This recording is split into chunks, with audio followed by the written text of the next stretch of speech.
Mi nombre es Ana Patricia Ortega Maza, estudiante de la especialización de estructuras y dando solución a la actividad levantamiento de lesiones. Vamos a hacer el levantamiento de las lesiones de la estación de aguas residuales de la ciudad de Quibdó, llamada La Bombita, la cual, como podemos observar, La Bombita es la estación de aguas residuales, de bombeo de aguas residuales de la ciudad de Quibdó, la cual está ubicada en el barrio Kennedy. Esta es la localización global de la estación de aguas residuales.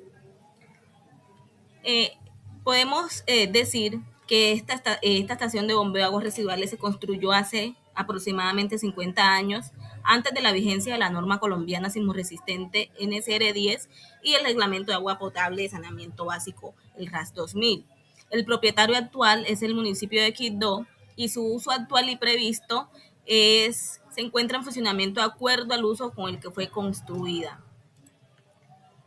La estación de bombeo tiene un sistema estructural y constructivo, el cual es utilizado en la construcción de la EVAR. De acuerdo con lo observado en sitio, es un sistema de muros de concreto reforzado vaciado monolíticamente, capaces de resistir las fuerzas de compresión y flexión originadas principalmente por el empuje y la presión de las aguas residuales y los efectos sísmicos de la zona.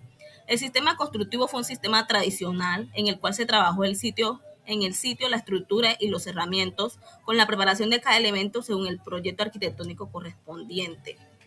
Entonces, en ese orden de ideas tenemos que esta estructura tiene dos normativas que lo rigen. Tenemos, por un lado, la NSR10, que es la sismorresistente en construcción, y el RAS 2000, que es la norma del saneamiento básico.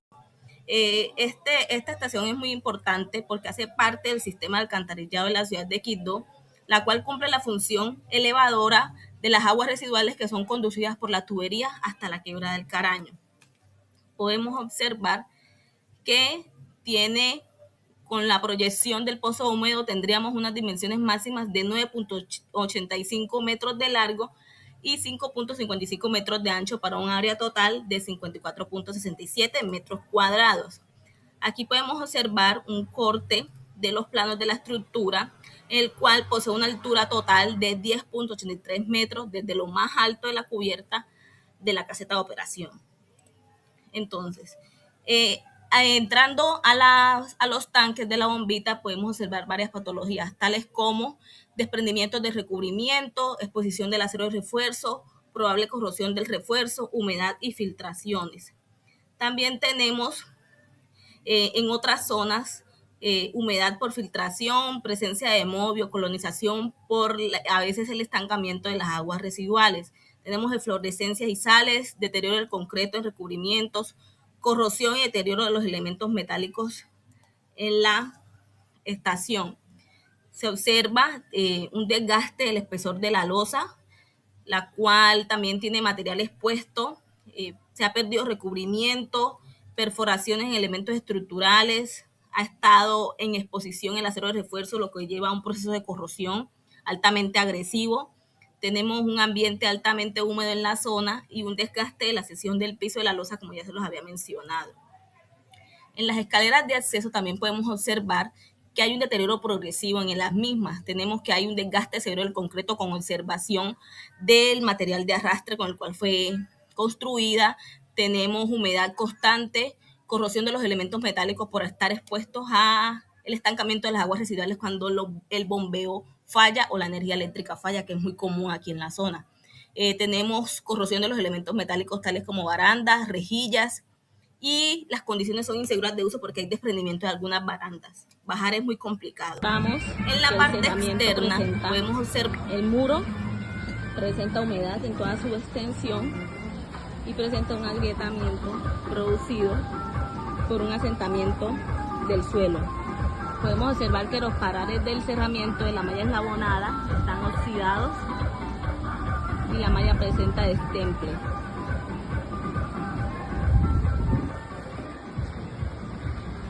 Observamos también, observando entonces en el video, que la puerta está en total estado de oxidación.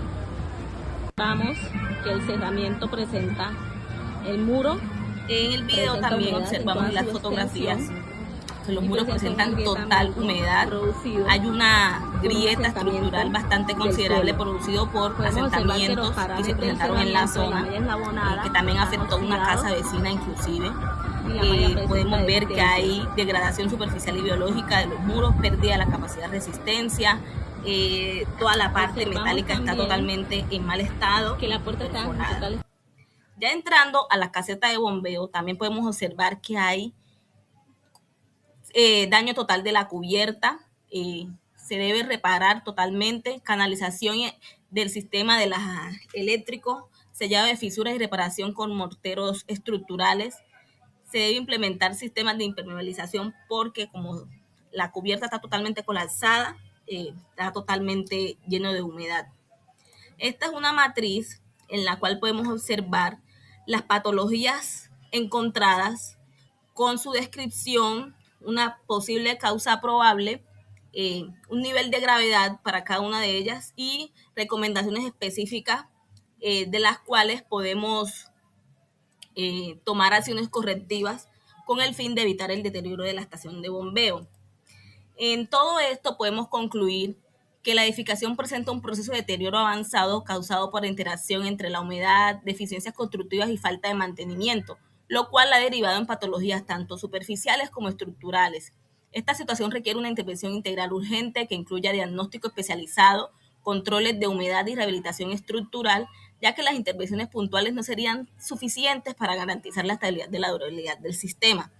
Este sistema presenta un deterioro generalizado, como ya les había planteado, con patologías dominantes como la humedad crónica, que es un factor principal en este deterioro, porque el tema de las bombas falla múltiples veces, en el sentido de que o falla la bomba y la energía eléctrica en la zona es deficiente. Entonces, el bombeo se hace a veces imposible con la inundación de estos tanques subterráneos y todo el sistema de la red de alcantarillado de la ciudad. Pues, lo que ocasiona también deterioro en el concreto, corrosión de los elementos metálicos expuestos, fisuración estructural crítica que observamos en el muro exterior y un riesgo de instalaciones eléctricas por estar cables expuestos. Se recomienda que con el fin de determinar el diagnóstico general del estado actual del sistema estructural de lavar, realizar ensayos en los muros internos de tanques subterráneos con los cuales se verifique la resistencia del concreto hoy en día con ensayos como extracción de núcleo y esclerometría con el fin de observar si la resistencia requerida cumple con la norma actual, ¿cierto? Una posible carbonatación del concreto, verificación del cumplimiento de espesores de los muros del tanque de aguas residuales con el fin de observar si cumple también con la RAS 2000 y realizar estudios de suelo y de la cimentación existente con el fin de verificar el estado del suelo ya con su cercanía a la quebrada El Caraño. Entonces, para corregir patologías encontradas en la inspección visual se recomienda limpieza del área afectada, tratamiento anticorrosivo del acero, reposición de recubrimiento con mortero estructural, control de la fuente de humedad, limpieza y tratamiento anticorrosivo de la estructura metálica, reparación o cambio de láminas de la cubierta, una canalización y aislamiento de las instalaciones eléctricas, sellado de fisuras y reparaciones con morteros estructurales e implementación de sistemas de impermeabilización, además de mantenimientos preventivos más constantes. Muchas gracias. Muchas gracias.